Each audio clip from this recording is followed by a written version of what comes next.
تازه‌ترین تحولات تاجیکستان و جهان را در برنامه اخباری آزادی پیشنهادی شما میکنیم. سلام بینندگان عزیز. امروز 30 اکتبر است. ما شما را به صحبت اطرافی این موضوع ها دعوت میکنیم. بر اثر زنازنی طرفداران فلسطین و حامیان حفظ حقوق در فرودگاه مخچقلعه داغستان 20 تن مجروح و 60 کس بازداشت شده است. دیپلمات‌های سابقه‌دار تاجیک به همایش‌ها در قالب 35 جمعیت بهای بلند می‌دهند. نماینده مخالف به این ارزیابی موافق نیست. 5+1 با آمریکا، اروپا و روسیه باشد برای تاجیکستان و جز نشست به خاطر نشست چیز دیگری نیستند. و 10 آموزگار زبان انگلیسی در همایش در دوشنبه استفاده از شیوه‌های نوی تعلیم این زبان را بررسی کردند. یگان نوار رو نشان بدیم، یگان مثلا فعالیتی که خیلی اینتراکتیوی است بود نشان دهیم. روز یکشنبه یک هواپیمایی که از اسرائیل آمده در مخچقلعه جمهوری داغستان فرود آمد با ازدحام اعتراضگران روبرو شد. جمع آمدگان به داخل فرودگاه و بعداً به خط پرواز و نشست هواپیماها در آمده با حامیان حفظ حقوق و ترتیبات دست به گریبان شدند. در نتیجه 20 کس جراحت برداشت و از این 2 زخمی جدی ارزیابی می شود. وزارت کارهای خارجی اسرائیل از روسیه تقاضا کرد که امنیت اسرائیلی ها و یهودیان را تامین کند. کرمل اصرار می‌ورزد که بی ترتیبی ها با دخالت نیروهای خارجی رخ داده است. شهلای گلخوجه گزارش می‌دهد.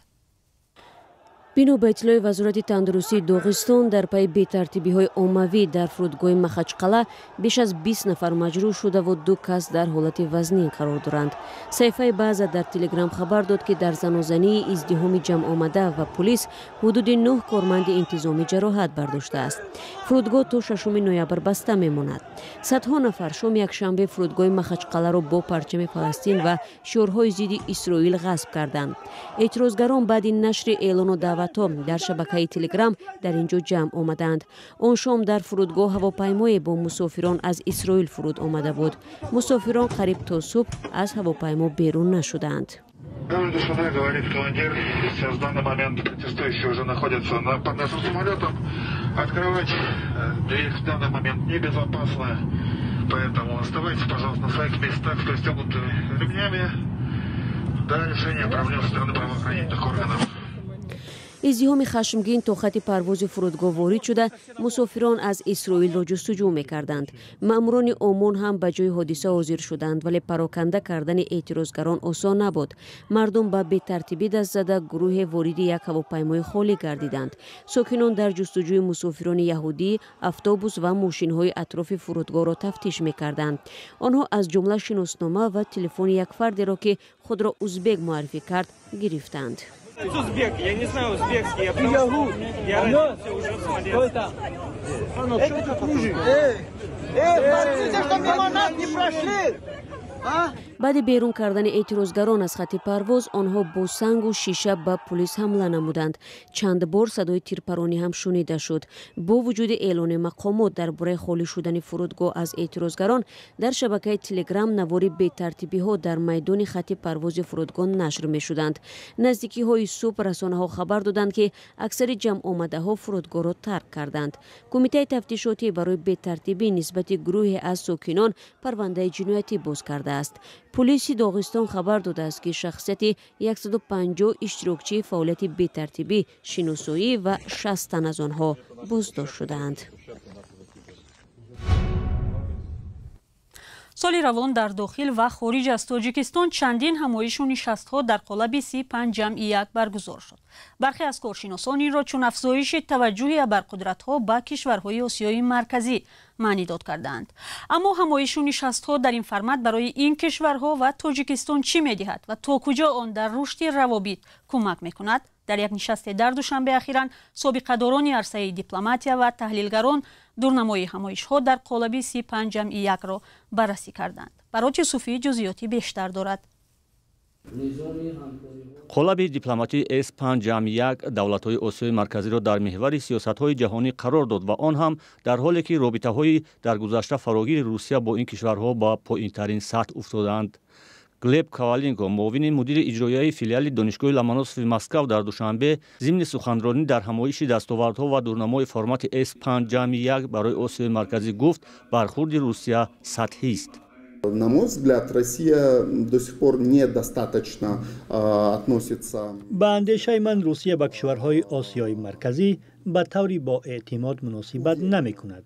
аз нуқтаи назари молиявӣ, иқтисодӣ, чаҳорчӯби фарҳангӣ чӣ хеле ки хоҳед онро метавонед номбар кунед ва ин мушкили бузург аст. ба қавли Kovalenko, Русия зери таҳримҳо аз бозорҳои сармояи ғарб бурида шудааст ва наметавонад ҳамзамон ба тарҳҳо дар Осиёи марказӣ низ ба таври кофӣ сармоягузорӣ кунад.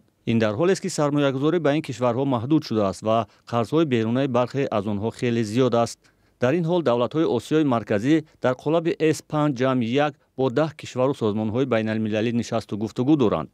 Эркинхон Раҳматуллоев, сафири пешини Тоҷикистон дар Иттиҳоди Аврупо ва мушовири собиқи президенти Тоҷикистон дар умури байналмилалӣ бар ин аст ки ҳамаи он кишвару созмонҳо дар минтақа манфиати худро доранд ва Тоҷикистон низ бояд аз ин қолаб талош кунад манфиатҳои бештари худро бардорад. در این راستا همکاری‌های بسیار پرثمر اتحاد اروپا و آسیای مرکزی را هنگام سرزدن بیماری همه‌گیر کووید 19 مخصوص باید قید کرد. با واکنش سریع و سریع وقتی اتحاد به آسیای مرکزی برای مبارزه با این آفت معاصر کمک کلان مقیاس و اختصاصی رسانیده شد. خاصتا تاجیکستان جهت حل و فصل مسائل مربوط با این بیماری مبلغ بزرگترین در منطقه 48 میلیون یورو را دریافت کرد که برای خرید تجهیزات طبی و ضروریات اولیه صرف شد. در این همایش به این سوال پاسخ داده نشد که قالب S5-1 تا کجا بر رشد روابط دوجانبه کمک میکند و آیا این آرزوی طرفهای زیر عدد 1 است که میخواهند منطقه را سرجم و یکسان بینند و تا کجا خطهای جدایی در قالب بر روابط کشورها اثرگذار است. در حالی که شرکتداران همایش از فرمت 5-1 به صورت عموم ستایش کردند، یک نماینده مخالفین در خارج کشور به کامیابی آن چندان خوشبین نیست. یگانه نتیجه چشمرس و احساس شونده از مناسبت‌ها بین جمهوری خلقی چین و تاجیکستان است و آن هم بیشتر جنبه دوجانبه دارد. فرمت‌های باقی مانده 5+1 با آمریکا، اروپا و روسیه باشد برای تاجیکستان به جز نشست به خاطر نشست چیز دیگری نیستند. اکرم کریمی، سفیر تاجیکستان در شاهیگری عربستان سعودی که مجازاً در همایش شرکت کرد، گفت سال جاری روند نوی همگیری میان کشورهای آسیای مرکزی و کشورهای عربی خلیج فارس نیز راه اندازی شد. وی امیدوار است که عربستان سعودی که 20مین اقتصاد جهان است میتواند به جلب سرمایه عرب به اقتصاد تاجیکستان مساعدت کند. شما اخباری آزادی رو تماشا دارید و حالا یک سری کوتاه خواهیم کرد به غیلان دهه تاجیک نشین در جنوب ازبکستان که تا 5 سال پیش وارد شدن به آن منع بود. مردمانش میگویند در گذشته بارها تحت تعقیب و فشار قرار گرفته فرهنگ و مدنیتشون تقریبا رو به نیستی آورده بود. همکارم فرزان محمدی دوره‌های گوناگون از جمله وحشتبار حیات ساکنان غیلان را در یک فیلم مستند گردآوری کرده است. حالا پاره از این فیلم را همراه می‌بینیم.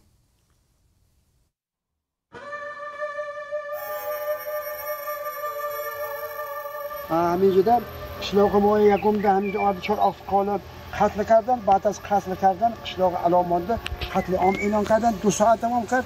در 2 ساعت از 300 خاندان قشلاق ما 150 خاندان علا ماندن، پراندن.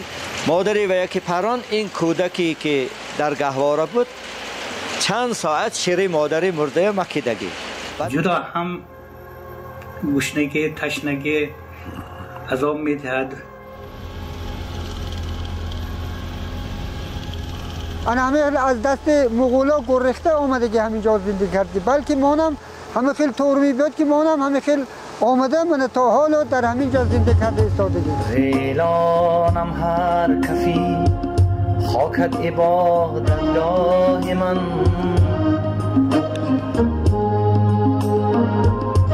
معبد بهتر ز تو نبود زیارتگاه من.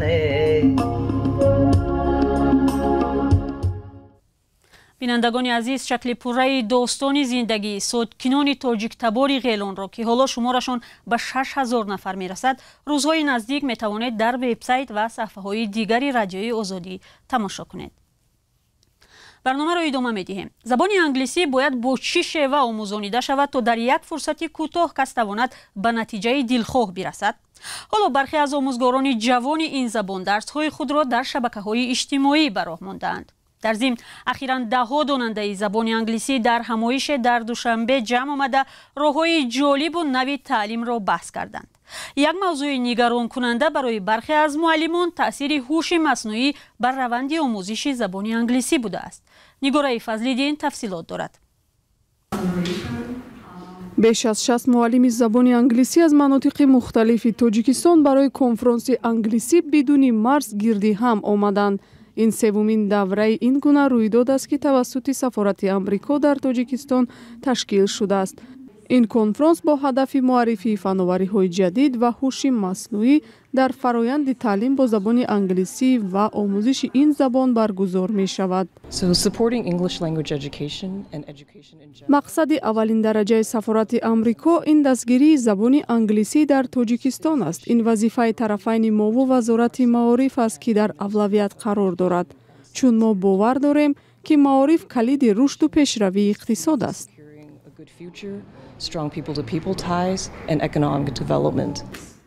аксари иштирокдорони ин ҳамоиш хатмкардаи барномаи амрикоии забонӣ барои омӯзгорон ҳастанд.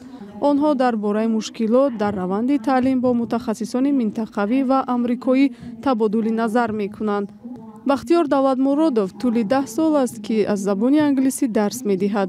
ӯ мегӯяд мушкили асосие ки ҳоло дар омӯзиши забони англисӣ мавҷуд аст, ин надонистани тадриси ҳозиразамон аст.